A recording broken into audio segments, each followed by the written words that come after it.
Don't text and drive, people! Put your phones away! No texting! Eyes on the road! Holding signs that read, "Don't text and drive," and "Eyes on the road," Weslaco High School students tried to drive home the message of safe driving to their peers and even to parents as they entered the school's parking lot recently. We are here today to promote safe teen driving, and so parents can also know that there are laws for teenagers to follow. There are major risk factors such as texting, driving, driving at night, speeding, not buckling up, carrying for their friends in the car. So that's why we're out here, to bring awareness to parents and to the teenagers of the major risk factors that exist in the world today. The students participating in the driving awareness campaign are members of the statewide organization Teens in the Driver's Seat. TDS is a peer-to-peer safety program for young drivers that encourages teens to make smart choices when they're behind the wheel. The members have pledged to drive safely and hope to inspire others to do the same. My sign says, "Don't text, just drive," because I guess nowadays a lot of people find it more interesting to be on the phone than just texting and just driving. But what they don't realize is that when they just drive, they're actually better drivers. And when they text, it can go further than just a message that the other person is receiving. It can hurt somebody, it can kill you. And a lot of people nowadays don't realize that. Statistics show about 6,000 U.S. teens die each year in car crashes. Combined with lack of driving experience, the most common causes of teen driving crashes are driving at night, speeding and street racing, and distractions such as cell phones, texting, and too many teen passengers in a car. Alcohol and not buckling seatbelts are also causes. If they're driving, statistically, you're going to have an accident. The highest percentage of individuals that are involved in accidents are from the teenager up to 25 years of age. That's the age group that's susceptible to be involved in accidents. With recent reports claiming that texting and driving is equivalent to drunk driving, and talking on a cell phone while driving greatly increases a person's likelihood of getting into an accident, the teens hope to encourage their peers and adults to avoid all distractions like cell phones and electronic devices while in the driver's seat. Students even stop drivers to remind them of a new law designed to keep children safe from distracted drivers.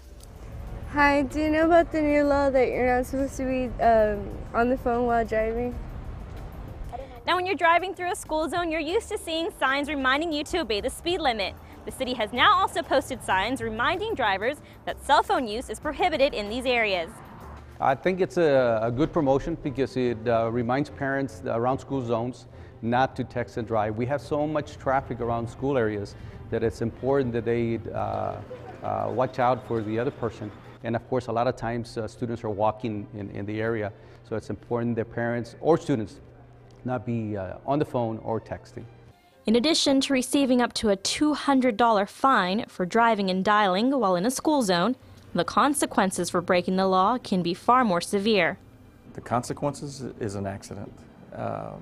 Heaven forbid, especially in the school zone, if there is a child and they're in compliance, they're in the crosswalk, you're not paying attention because you're texting, you're looking down. By the time you look up, you're right there. Because you can get into an accident, you can hurt someone, you can end up killing your best friend if you do get into that accident. I mean, not always the person that caused the accident will end up getting hurt. Parents dropping off their children in the morning seem to think the cell phone ban was a good and sensible way to help protect the precious cargo they carry in their vehicles every day, their kids. I'm against phones. I don't have one, and I don't like phones, so don't use it then. don't use it. I think it's great. Yeah, everybody needs to focus on the road.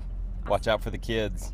And along with no cell phone use in a school zone, there are additional new driving laws that went into effect this year, directed at teen drivers, as part of the Less Tears, More Years Act. Cell phone use is prohibited for drivers under 18 years old at all times, not just in school zones. Also, teen drivers cannot drive between midnight and 5 a.m. or carry more than one passenger under the age of 21 for 12 months after receiving their licenses, unless they meet special requirements. And for everyone who hits the road, drivers and passengers will have to wear safety belts, whether they're sitting in the front or back seat, regardless of their age. You can visit the Teens in the Driver's Seat website at t-driver.com for more information. Still can't put down your cell phone? Think about this. A recent study by the National Safety Council found over 1 million crashes annually are caused by cell phone conversations, and 200,000 are blamed on people text messaging, accidents that perhaps could have been prevented had it not been for distracted driving. So whether it's talking, texting, or engaging in any other activity that will interfere with your driving abilities, listen to the message of the Teens in the Driver's Seat members. No speeding! Buckle up! Save a life! Keep your eyes on the road and wait until you're parked to pick up your cell phone. Safe driving saves lives. Reporting for KWS 17, I'm Celia Torres.